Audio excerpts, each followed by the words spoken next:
Hello friends, मैं हूं पंकज त्रिपाठी। आप देख रहे हैं रेडॉक्स क्लासेस। पिछले वीडियोस में हमने रेसिस्टर्स के कॉम्बिनेशन के बारे में जाना था। इस वीडियो में सीरीज और पैरेलल कॉम्बिनेशन के बीच का डिफरेंस जानेंगे। सीरीज कॉम्बिनेशन में एक अप्लायंस के स्टॉप हो जाने के बाद दूसरे अप्लायंसेस भी काम करना बंद कर देते हैं, जबकि पैरेलल कॉम्बिनेशन में एक के स्टॉप होने के बाद भी दूसरे अप्लायंसेस नॉर्मली वर्क करते रहते हैं। इस फैक्ट को हम ग्राफ की मदद से समझते हैं। हमने कुछ बल्ब को सीरीज में बैक टू बैक कनेक्ट कर दिया है। इनके एंड्स को बैटरी के पॉजिटिव और नेगेटिव टर्मिनल से ऐड कर दिया है।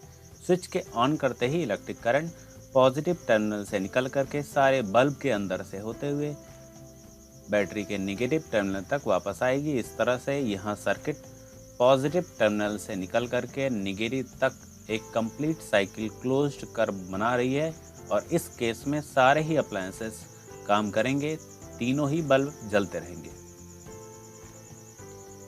बट किसी बल्ब के डिफेक्टेड हो जाने के केस में इलेक्ट्रिक करंट V से कट। बट हमने माना ये बल्ब डिफेक्टेड हो गया, बैटरी के पॉजिटिव टर्मिनल से करंट निकल करके दोनों बल्ब से होते हुए इस जंक्शन पर पहुंचेगी।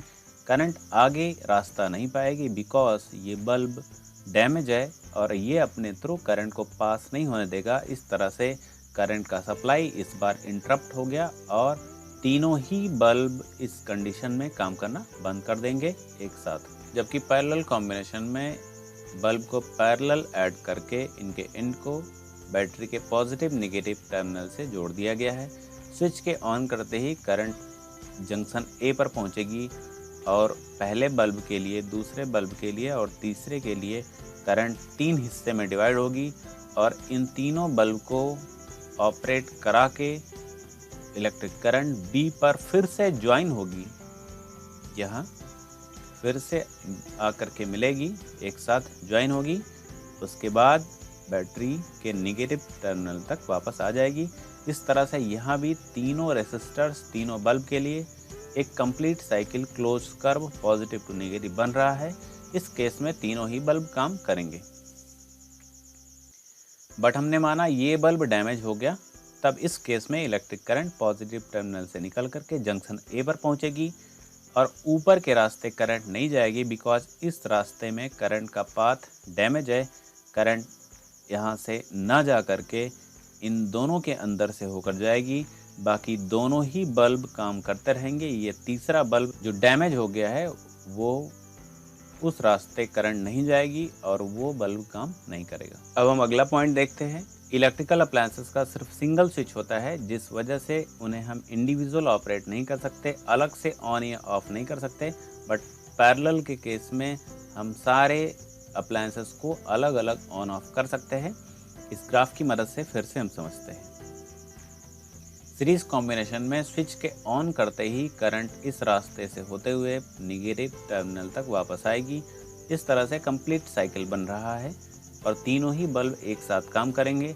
इस सिंगल स्विच से तीनों बल्ब एक साथ कंट्रोल होंगे। अगर हम बीच के बल्ब को अलग से कंट्रोल करना चाहें, इंडिविजुअल कंट्रोल चाहें, तो ये इस कनेक्शन में पॉसिबल नहीं है बिकॉज सिंगल स्विच से तीनों एक साथ ऑन या एक साथ ऑफ होंगे। जबकि पैरेलल कॉम्बिनेशन में हम हर एक अप्लायंसेस में एक स्विच डाल देंगे। हमने यहाँ तीनों के कनेक्शन में एक एक स्विच लगा दिया है। बैटरी के पॉजिटिव टर्मिनल से करंट निकल करके ए जंक्शन पर पहुंचेगी, यहाँ जाएगी। अगर यहाँ स्विच ऑफ है तो करंट इस रास्ते से नहीं जाएगी और पहला बल्ब नहीं ग्लो करेगा, बट दूसरा और तीसरा ग्लो करेगा अगर इनकी स्विच ऑन है तो। इस तरह से हम इन पर इंडिविजुअल कंट्रोल कर सकते हैं।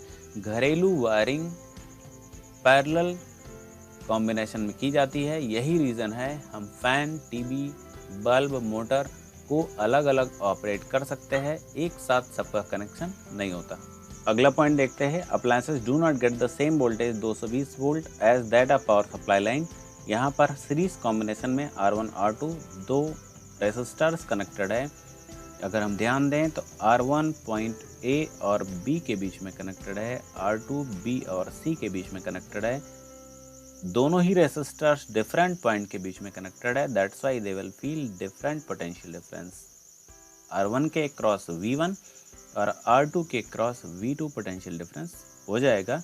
इस तरह से हमने देखा 220 वोल्ट की पावर सप्लाई लाइन R1 और R2 के हिसाब से डिवाइड हो जाएगी। अगर R1 R2 दोनों आइडेंटिकल है, एक दूसरे के जैसे है, तो 220 वोल्ट दो इक्वल हाफ में डिवाइड हो जाएगा।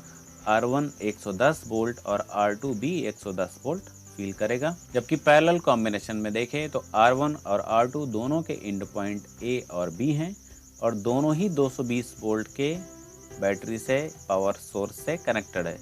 तो इस केस में R1 के एंड पॉइंट AB है और इनके अक्रॉस 220 वोल्ट, R2 के अक्रॉस भी 220 वोल्ट बना रहेगा, जिस वजह से R1 और R2 दोनों 220 वोल्ट पर रहेंगे और ये अपनी फुल इफिशियंसी से काम करेंगे।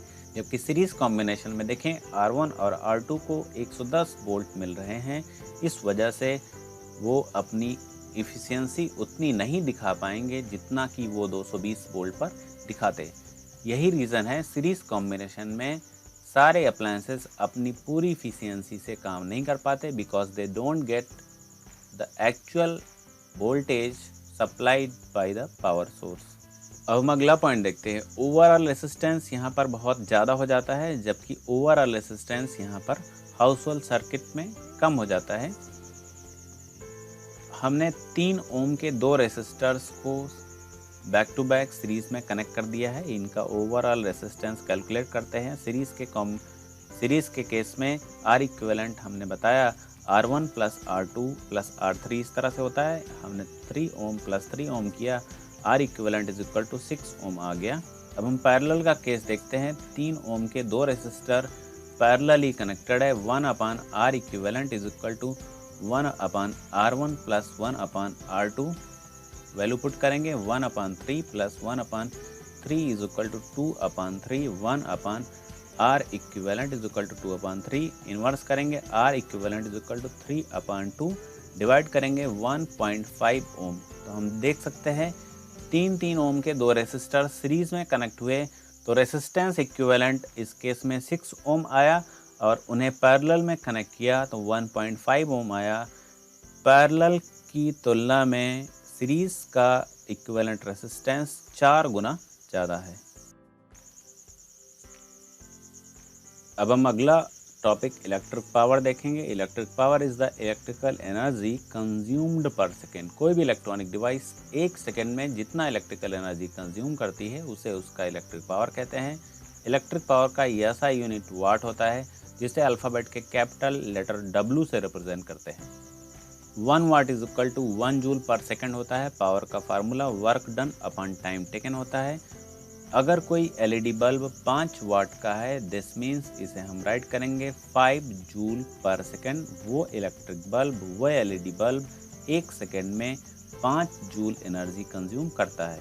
अगर कोई डिवाइस 100 वाट का है तो इसका मतलब इसे हम राइट करेंगे 100 जूल पर सेकेंड। वो 1 सेकेंड में 100 जूल एनर्जी कंज्यूम करता है। 1 वाट का मतलब 1 जूल पर सेकेंड। हम मोटर की पावर को हॉर्स पावर में मापते हैं। 1 horse power is equal to 746 watt होता है, जिसका मतलब 746 जूल पर सेकेंड। इसी रेशियो में हॉर्स पावर घटते या बढ़ते रहते हैं। 1 किलोवाट को 1000 वाट लिखते हैं। 5 हॉर्स पावर की मोटर है, इस तरह से हम उसे मल्टीप्लाई करेंगे तो 3730 वाट होगा और वो 1 सेकेंड में 3730 जूल एनर्जी कंज्यूम करेगी। इलेक्ट्रिक पावर को डेराइव करने के, कैलकुलेट करने के 3 फार्मूले दिए गए हैं। P is equal to VI power का formula in terms of potential difference and current. दूसरा फार्मूला है I²R, I current, R resistance. तीसरा फार्मूला है V²/R। तो इस तरह से हमने देखा पावर को कैलकुलेट करने के 3 फार्मूले हैं। Formula in terms of potential difference and current, formula in terms of current and resistance, formula in terms of potential difference and resistance. हम तीनों फार्मूले में से किसी एक फार्मूले को चूज करके उसके हिसाब से हम पावर को कैलकुलेट कर लेते हैं।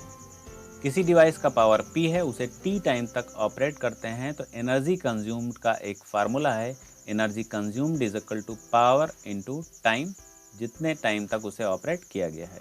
अगर हमने 100 वाट के बल्ब को 5 मिनट तक ऑपरेट किया, तो 100 इंटू टाइम 5 मिनट को हम 5 इंटू 60 सेकेंड में कन्वर्ट करेंगे। इस तरह से हमें यहाँ सेकंड मिलेगा। 100 वाट को हम 100 जूल पर सेकंड राइट करेंगे और यहाँ 300 सेकंड, सेकंड से सेकंड कैंसिल होगा और energy consumed in this case will be equal to 30,000 joule.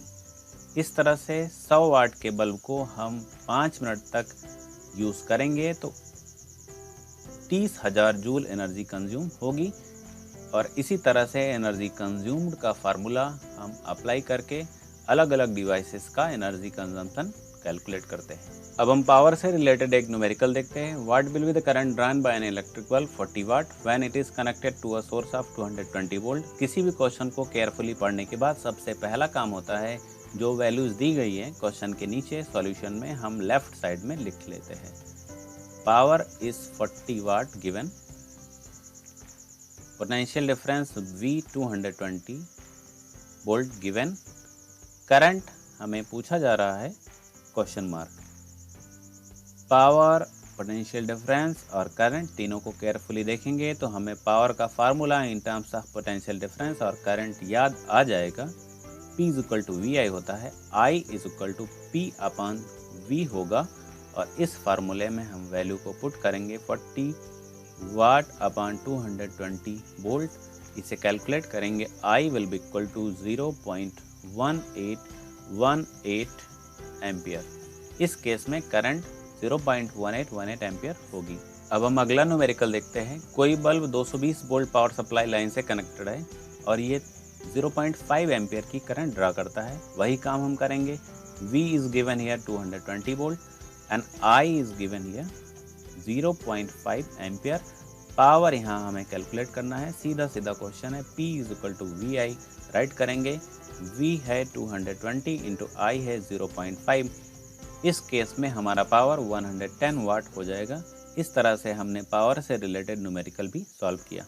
अब हम अगला क्वेश्चन देखते हैं। What current will be taken by 920 watt appliance if the supply voltage is 230 volt. यहाँ वाट है, definitely power is given 920 watt. यहाँ 230 volt है, सीधा सीधा पोटेंशियल डिफरेंस दिया है V is equal to 230 volt.